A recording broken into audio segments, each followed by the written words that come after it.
अस्सलाम वालेकुम प्यारा बारो सिंध ऑनलाइन स्कूल में अवांखे भलीकार। अज असां पढ़ूं था रेशनल नंबर्स। प्यारा बारो रेशनल नंबर्स के सिंधी में नातिक अदद चइबो आहे। ही 7वीं क्लास जी रियाज़ी जे बाब 2 जो पहिरियों टॉपिक आहे। अॼोका जेके ऑब्जेक्टिव्स आहिनि उहे आहिनि त पहिरियां असां पढ़ंदासीं त वाई वी नीड आर। पहिरियों मां तव्हांखे ॿुधाईंदुमि असांखे ज़रूरत छो पई आर यानी रेशनल नंबर नातिक अदद जी ज़रूरत छो पई, डेफिनेशन छा आहे, डेली लाइफ कीअं हिन में डेली लाइफ में यूज़ थींदो आहे ऐं नंबर लाइन ते इन्हनि खे कीअं डिनोट कजे ऐं एग्ज़ाम्पल। त पहिरीं ॻाल्हि त असांखे इन्हनि जी ज़रूरत छो पई। दोस्तो जॾहिं असां कंहिं शइ खे डिनोट कंदा आहियूं, कंहिं मेजरमेंट खे, माप खे या का शइ वठि, पैसनि खे, मिसाल पैसनि खे ई वठी वठो त चवंदा आहियूं बाबा असां कंहिंखे 10 रुपया ॾिनासीं त असां 10 रुपयनि खे हीअं 10 लिखंदा आहियूं, ठीकु आहे। 20 रुपयनि खे 20 लिखंदा आहियूं, रुपए खे 1 लिखंदा आहियूं, मिसाल 1000 खे 1000 हीअं लिखंदा आहियूं ऐं केतिरा ई ॿिया खोड़ सारा एग्ज़ाम्पल आहिनि। पर जे हाणे ज़रूरत इन शइ जी पई, हाणे ॾिसो इन खां अॻु में नेचुरल नंबर्स जंहिंखे असां चवंदा आहियूं कुदरती अदद 1 2 3, होल नंबर्स सॼा अदद 0 1 2 3, इंटीजर्स जंहिंखे ज़ेड सां शो कबो आहे, जंहिंमें माइनस वारा बि हूंदा आहिनि ऐं 0 बि ऐं प्लस वारा बि। ही ऑलरेडी डिफाइन थियल हुया। पोइ इन खां बाद में ज़रूरत पई हिननि नंबरनि जी त छो? उहो इन करे त कुझु अहिड़ियूं शयूं हुयूं जंहिंखे हिननि नंबरनि सां डिनोट न पियो करे सघिजे। मिसाल मूंखे अगरि नुक़सानु पियो आहे 500 जो त मां लिखंदुमि -500, मूंखे फ़ाइदो पियो आहे 500 जो त मां +500। पर हाणे जेकॾहिं मूंखे अहिड़ी का शइ, हिकिड़ो अहिड़ो नंबर, मतिलबु कुझु नंबर अहिड़ा आहिनि जंहिंखे मां हीअं नथो डिनोट करे सघां सादी सूरत में। मिसाल मां कंहिंखे हिकु डेली लाइफ एग्ज़ाम्पल बि हिन में अची वेंदो। हलो हिनखे मां डेली लाइफ खे पोइ थो ॾियां। मिसाल 1 भाङे 2। हाणे हीउ कहिड़ो नंबर आहे? हीउ न असांजो नेचुरल आहे, न होल आहे, न इंटीजर आहे। हीउ कहिड़ो आहे?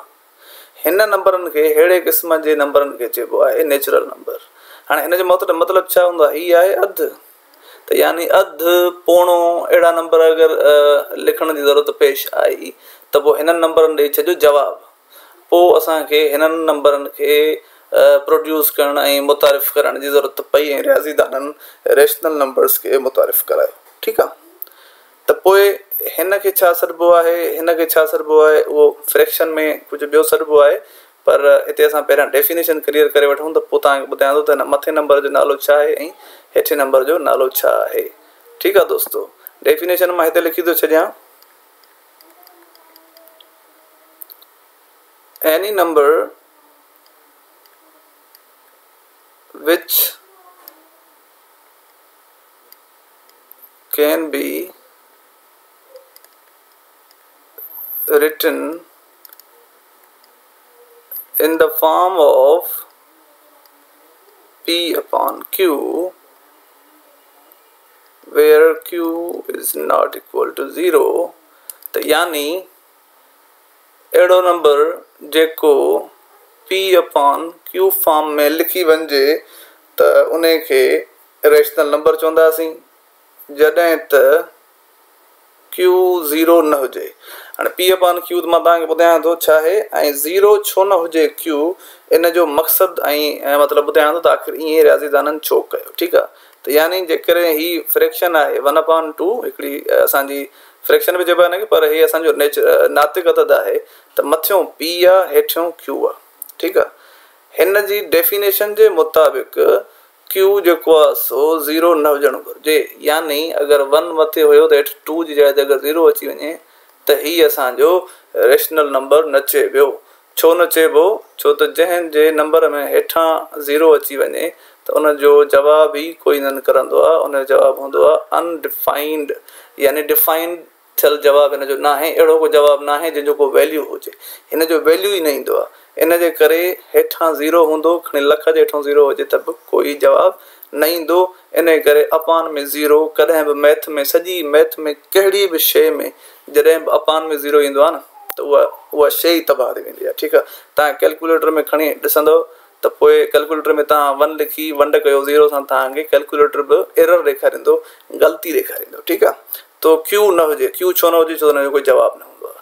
सो P अपॉन क्यू जो मक़सदु इहो आहे त 3/4 आहे, 1/5 आहे, ही छा आहिनि, नातिगत आहिनि न। त हिन जो नालो P आहे, हिन जो नालो Q आहे, हिन जो नालो P आहे, हिन जो नालो Q आहे। ठीकु आहे, सो P अपॉन Q वारो रेशनल नंबर थींदो आहे। असांजी हीअ बि शइ थी वई डेफिनेशन। डेली लाइफ यूज़ ते अचूं, ही मां एग्ज़ाम्पल खयो हिते, ही हिकिड़ो पिज़्ज़ा आहे, हिकिड़ो पिज़्ज़ा आहे। 2 मिंट मां हिनखे रिमूव करे वठां। ही हिकिड़ो पिज़्ज़ा आहे। ठीकु आहे दोस्तो, हाणे पिज़्ज़ा मां 4 टुकर कया आहिनि, 4 हिसा। हाणे मां जेकॾहिं चवां थो त मां 1/4 कंहिंखे ॾियां थो, 1/4, या ईअं चवां त मां हिकु हिसो, हे वारो हिसो मां पंहिंजे भाउ खे ॾिनमि त बाबा तूं खा। त मां एक्चुअली नंबर में लिखां त कीअं लिखंदुमि, त मां ईअं न चवंदुमि त मां हिकु हिसो ॾिनमि, न, मां लिखंदुमि 1/4। छो त रेशनल नंबर जो जेको मथियों P आहे उनजो मतिलबु हूंदो आहे हिसो, ऐं जेको हेठियों हूंदो आहे उनजो मक़सदु हूंदो आहे कुल। त जेकॾहिं टोटल कुल हिसा 4 आहिनि त उहो हेठों ईंदो, ऐं जेकॾहिं तव्हां हिकिड़ो था ॾियो त हिकु मथे ईंदो। इन खे जेकॾहिं मां चवां मां 3 हिसा थो ॾियां त मां 3/4 लिखंदुमि, मां 2 हिसा थो ॾियां त 2/4, मां 4 ई हिसा थो ॾियां त 4/4। ठीकु आहे, त हे हिन जी रियल लाइफ एग्ज़ाम्पल आहे। त तव्हां अगरि कंहिं मतिलबु जीअं मां पहिरियों ॿुधायमि त अधु पोणो बि हिन जो मतिलबु हिकिड़ो डेली लाइफ यूज़ आहे, पर हे बि हिकिड़े क़िस्म जो यूज़ आहे। मिसाल 12 बिस्कुट आहिनि, मां अधु खाधा, ठीकु आहे, त मां 12 मां अधु खाधा, त मां चवां थो मां 6 खाधा, पर जे मां चवां रेशनल में लिखी ॾेखारियो त मां 6/12 खाधा। ठीकु आहे न, मां 6 बिस्कुट खाधा 12 मां। ठीकु आहे, सो हिनखे टेबल हणूं जेकॾहिं 1 6 6 2 6 12 त जवाबु आयो 1/2, ऐं हिनखे सिंधी में चइबो आहे सॉरी अधु। ठीकु आहे, सो हूअं बि अगरि ॾिठो वञे त 12 जो अधु 6 थींदो आहे, ऐं जेकॾहिं 6/12 में जवाबु असांजो 1/2 आयो त हीअ बि त अधु ई आहे न। सो हे तव्हांजा डेली लाइफ में अलाए केतिरा हिन जा एग्ज़ाम्पल्स आहिनि। हीउ वॾो इस्तेमालु थींदड़ नंबर आहे, रेशनल नंबर जा इलाही सारा यूज़ आहिनि। ठीकु आहे, हाणे पाण पढ़ूं था नंबर लाइन। नंबर लाइन छा थींदी आहे ॿारो? नंबर लाइन थींदी आहे काई बि लाइन, हुन में मतिलबु इहा लाइन हलंदी वेंदी हेॾे बि त हेॾे बि। पर मिसाल मां थोरी लाइन ठाही आहे, मां हिते लिखियो आहे 0, हिते लिखां 1, हिते लिखां 2, त इहा तव्हांखे ख़बर हुजणु घुरिजे त हिन में रेशनल नंबर जा 2 फैक्ट्स हूंदा आहिनि, यानी 2 हक़ीक़तूं हूंदियूं आहिनि। हिकिड़ी हक़ीक़त इहा हूंदी आहे त अपॉन में 0 न अचणु घुरिजे। ठीकु आहे, ऐं हर हिकु नंबर, हर इंटीजर, हीअ इंटीजर आहे न, जंहिंमें मनफ़ी अदद बि हूंदा आहिनि, मनफ़ी यानी नेगेटिव, ऐं मुसबित अदद बि हूंदा आहिनि, यानी प्लस वारा, हिकिड़ो 0 बि हूंदो आहे, उनखे चइबो आहे इंटीजर। यानी लिखां जेकॾहिं त मां लिखां 0 +- 1 +- 2 सो ऑन, हे इंटीजर्स आहिनि। हर इंटीजर रेशनल नंबर आहे, इहा पहिरीं हक़ीक़त आहे। ठीकु आहे, माना जेकॾहिं मां लिखां हिकिड़ी हक़ीक़त, एवरी इंटीजर, ज़ेड खे इंटीजर छो कबो आहे, इज़ अ रेशनल नंबर। ऐं ॿी हक़ीक़त आहे त between 2 integers there are infinite rational numbers। हाणे पहिरीं हिन ते अचूं त छा थो चए त हर इंटीजर रेशनल आहे। हे इंटीजर आहे, चवंदव हा हे इंटीजर आहे, छो त 2 हिन में अचे थो। ही इंटीजर आहे -4, हा उहो बि हिन में ईंदो। हर नंबर इंटीजर आहे, त ही इंटीजर बि रेशनल नंबर थी सघंदा। तव्हां चवंदव सर रेशनल नंबर जे लाइ त P/Q जो हुजणु लाज़मी आहे, हिन में त Q/ आहे ई कोन, कुझु हेठों कुझु न आहे, यानी 1 आहे। मैथमेटिक्स में हर नंबर जे हेठां 1 लाज़मी हूंदो आहे।